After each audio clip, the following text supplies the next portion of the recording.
te mostrar uma coisinha aqui. Tem 3 propriedades que também têm uma periodicidade, ou seja, você consegue enxergar a variação na tabela, mas não são propriedades tão simples assim. Eu vou começar falando do volume atômico. Tá, professor? Só um pouquinho. Tá falando muita coisa.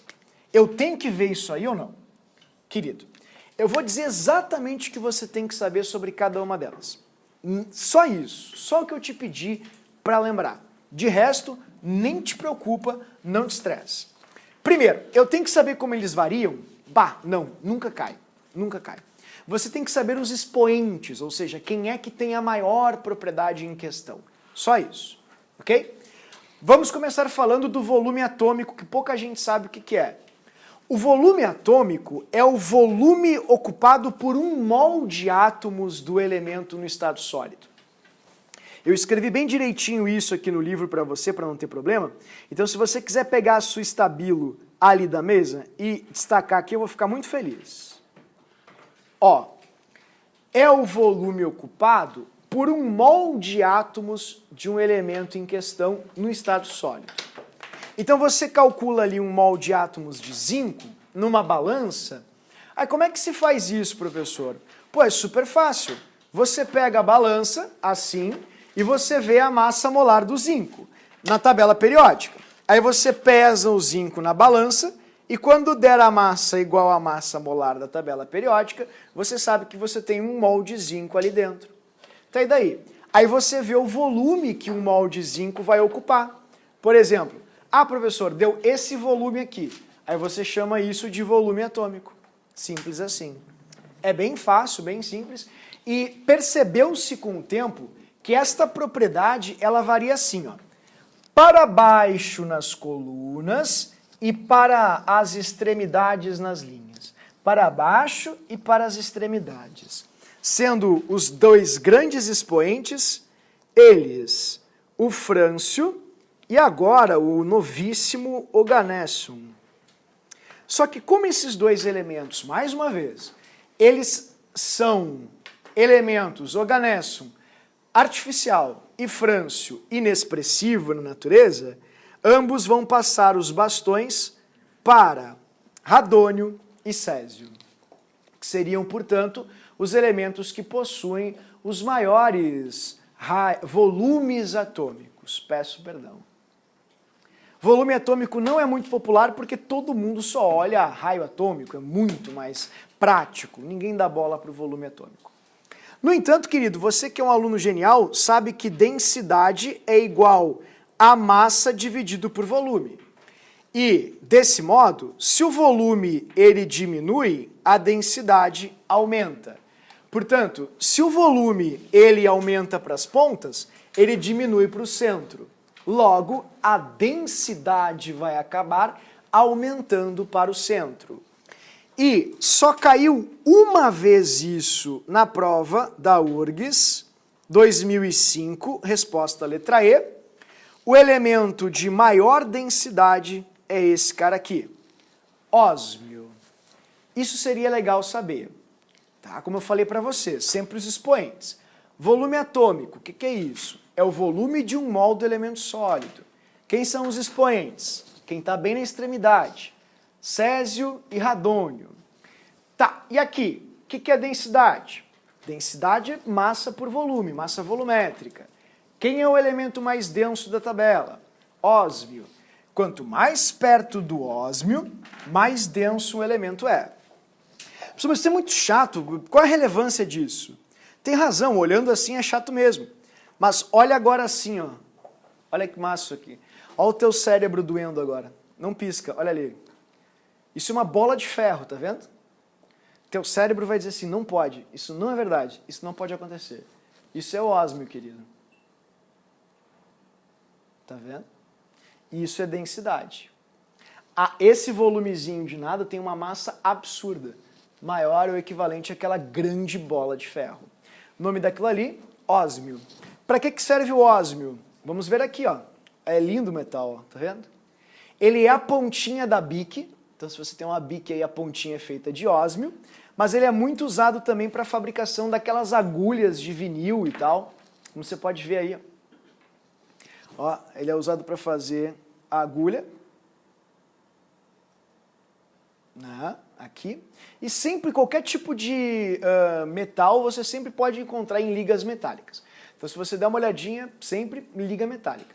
Mas ele é muito conhecido justamente pelas agulhas, né, dos toca-discos e fonógrafos, como ele mesmo diz ali, e também para a fabricação da pontinha da bique. A pontinha da bique é um clássico, assim. Tem que saber a aplicação deles, não só por curiosidade mesmo, mas ele é o elemento mais denso que existe, né? Aqui vem uma pequena observação que é legal, sabe? Muita gente fala em metal pesado, pô, não consome isso aí que isso é rico em metal pesado. O que seria um metal pesado e um metal não pesado, um metal leve, né? Isso pode ser uma coisa legal, assim, se alguma prova quiser explorar. Metais pesados são metais densos e metais leves são metais pouco densos. Por exemplo, alumínio e magnésio são metais que ficam aqui, tá vendo? Eles estão mais distantes do ósmio, tu não concorda comigo? Então são chamados de metais mais leves. Por exemplo, a mistura de alumínio com magnésio faz inclusive uma coisa chamada de liga leve.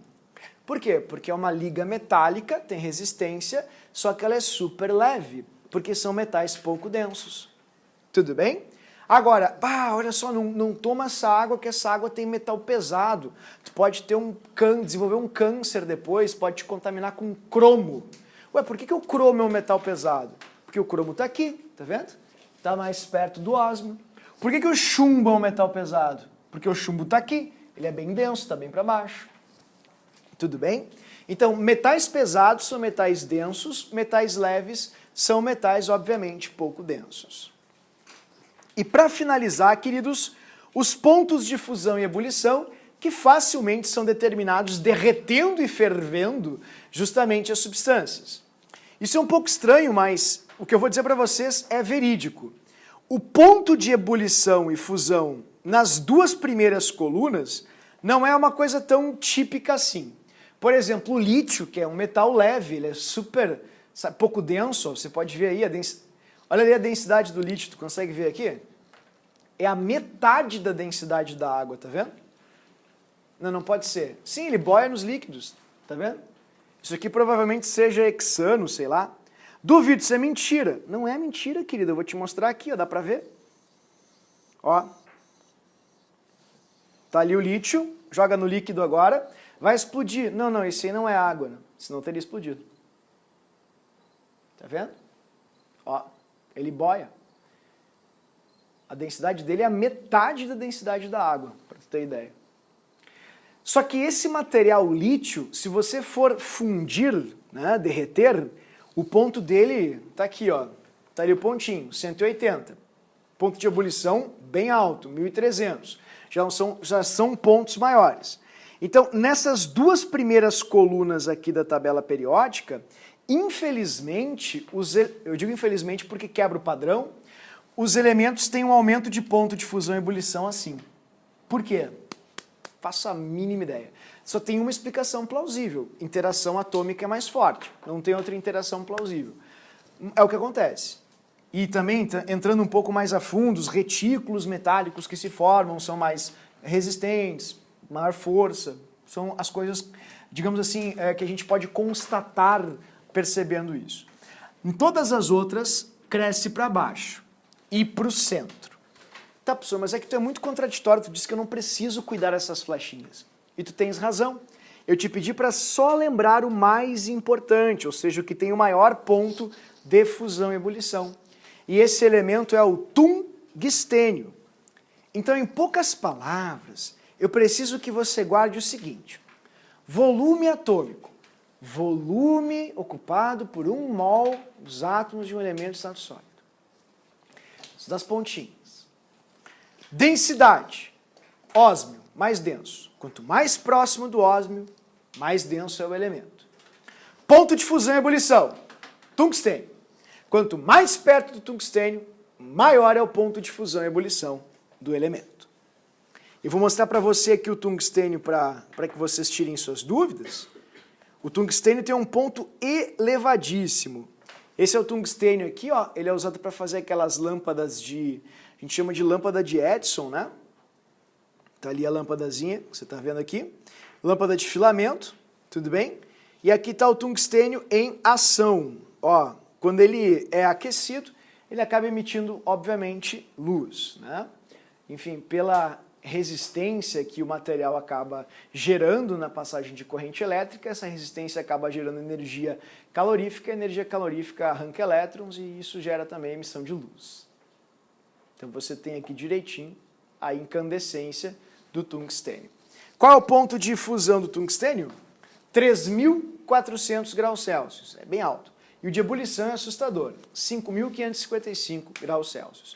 Então, se você quiser fazer um material resistente mesmo a mudanças de energia, ou calor, evidentemente, use tungstênio, né? Ele tem o maior ponto de fusão e ebulição. Certo, queridos? Então, estas três propriedades são bem pouco expressivas e tudo que é propriedade, ou seja, característica, que não foi mencionada, como massa, calor específico, condutividade elétrica, são características que não seguem periodicidade alguma, padrão algum e, por tal motivo, não são periódicas, são propriedades aperiódicas. Tudo bem?